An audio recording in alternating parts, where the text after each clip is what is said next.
Assalamualaikum warahmatullahi wabarakatuh. Salam sejahtera bagi kita semua. Puji syukur kepada Allah Subhanahu wa Ta'ala, dan serta karunia-Nya kita dapat menghadiri dan bisa menonton video ini. Dan jangan lupa kita ucapkan syukur dan sholawat kepada Rasulullah Sallallahu Alaihi Wasallam. Baik, gimana kabarnya buat kalian yang puasa? Dan gimana kabarnya juga buat yang gak puasa? Nah, kali ini kita bakal ngebahas sesuatu nih. Tapi aku kenalin dulu ya. Nama aku Cindy Giovanni Yuseli. Kebetulan aku diberi waktu untuk mengisi video di Psychomatic ini.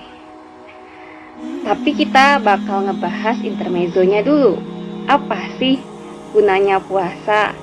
Pasti ada yang bertanya-tanya nih, ngapain saya puasa selama 30 hari? Dan ngapain saya harus nahan makan doang? Dan apa sih fungsinya? Kenapa kita melakukan puasa? Pasti jawaban simpelnya adalah mengikuti ajaran Rasulullah dan perintah Allah ya. Tapi bukan itu aja ternyata. Dan yang puasa sampai hari akhir, maksudnya bukan hari kiamat ya. Maksudnya sampai mau lebaran.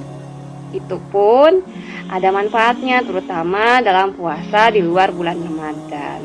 Apa sih manfaat dari bulan puasa ini?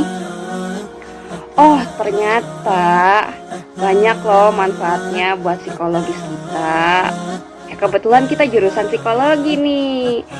Dan kita harus mengkajikan lebih dalam apa manfaatnya. Ternyata dari lansiran beberapa sumber yang saya ambil, di sini ada 7 dari dilansirnya dari halodoc.id maupun web lainnya ya. Di sini ada yang pertama itu mengubah mood menjadi mood yang lebih baik. Nah, kenapa bisa menjadi seperti itu? Ayo. Kenapa ya mood kita jadi lebih bagus setelah kita puasa? Apa gara-gara kita cuma nahan nafsu doang? Wah, ternyata tidak loh. Jadi, selama kita puasa, beberapa hormon seperti produksi hormon kortisol itu sedikit berkurang, dan beberapa hormon-hormon lainnya itu akan diproduksi lebih baik, dan produksinya itu jauh lebih seimbang dibandingkan kita sebelum puasa ataupun tidak melakukan puasa. Hal itu pun juga didukung ketika kita makanlah hal-hal yang baik dan makanlah hal-hal yang tidak memicu mood yang buruk. Ada loh sebuah makanan yang memicu mood kita. Kalau nggak salah itu beberapa rasa juga bisa memicu mood kita ataupun kadar-kadarnya ya. Lalu yang kedua itu menurunkan rasa stres dan cemas berlebih. Nah, di samping kita mengatur mood, ada juga mengatur stres. Di sini hormon kortisol diharapkan jauh lebih turun ternyata. Karena kita menjaga pola makan kita ya. Kalau kita beneran kayak mengatur jam makannya ya, misalnya sahur ya, kita takarkan berapa porsi, dan buka puasa gimana, dan makan malamnya gimana, itu ada takarannya itu, terutama dalam minum ya. Minum juga ada takarannya. Misalnya takaran yang pertama itu 3 gelas air putih, pas buka 3 buah gelas air putih, dan yang terakhir pas kita malamnya 2 gelas air putih. kayak gitu, supaya menjaga keseimbangan gizi. Dan selain itu juga mengatur bagaimana sirkulasi hormon kortisol itu bisa terjaga dengan baik. Di sini juga ada meningkatkan tingkat keawasan terhadap sesuatu. Misalnya kan gini nih, kita itu udah puasa ya, dan tubuh itu jauh lebih awas dan membuat kita jauh lebih lesu. Nah, di sini kita bukannya kita itu lebih kepada melakukan hal-hal yang berat, tapi olahraga yang ringan. Tahu lah kan olahraga yang ringan apa? Olahraga yang ringan itu misalnya senam, dan gak lama ya, itu palingan sedikit-sedikit. Dan satunya lagi, untuk yang keempat, meningkatkan kualitas tidur. Pasti di sini ada yang insomnia kan? Ya, aku juga insomnia.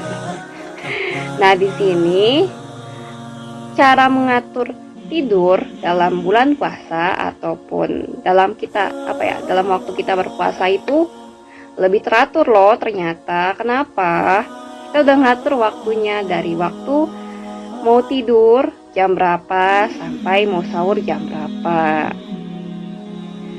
Jadi kita di waktu itu, apalagi sahur kita waktunya mendekati pagi, kita kan sudah pasti melakukan aktivitas pagi. Dan tidak disarankan habis sahur itu tidur ya, kecuali emang mepet, dan kurang bagus sih buat kesehatan. Dan yang kelima itu ada meningkatkan rasa simpati kepada orang lain. Kita membatasi rasa makanan kita atau rasa lapar terhadap apa yang kita inginkan. Misalnya contoh, kita akan jauh lebih peduli kepada orang-orang yang tidak mampu dan mereka kekurangan gizinya. Dan tahukah kamu kalau ternyata nggak semua orang loh yang gizinya sama di negara kita. Bahkan di negara kita juga sebetulnya ada gizi buruk, dan kehabisan bahan makanan itu sekarang sudah mendekati fenomenanya ya. Kalian boleh cari kok di beberapa berita yang valid. Dan satunya lagi tuh meningkatkan nilai keagamaan. Berdasarkan hadis yang saya baca, hadis Abu Hurairah mengatakan bahwa kalau kita puasa itu meningkatkan rasa cinta atas keagamaan kepada Allah, dan kita juga melakukan puasa juga kepada Allah. Selain itu kita juga menghormati apa yang harus kita lakukan. Misalnya kita jauh lebih maksimal untuk melakukan ibadah, dan kalau bisa seterusnya ya, jangan sampai puasa aja, itu nggak bagus. Dan yang terakhir adalah puasa dapat meningkatkan yang namanya itu rasa akan sadar mengenai hal ekonomi ataupun hal-hal yang sebetulnya tidak perlu.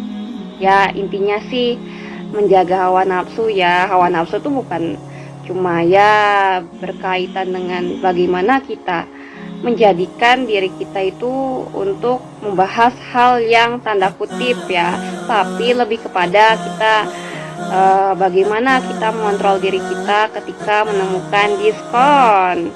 Nah, diskon atau barang-barang yang kita inginkan tapi sebetulnya nggak perlu-perlu amat. Nah, sekarang pada bulan puasa ini ataupun ketika kita puasa, kita jauh lebih mengontrol diri kita, terutama dalam memperhitungkan keuangan ataupun membedakan yang mana keperluan maupun yang tidak perlu.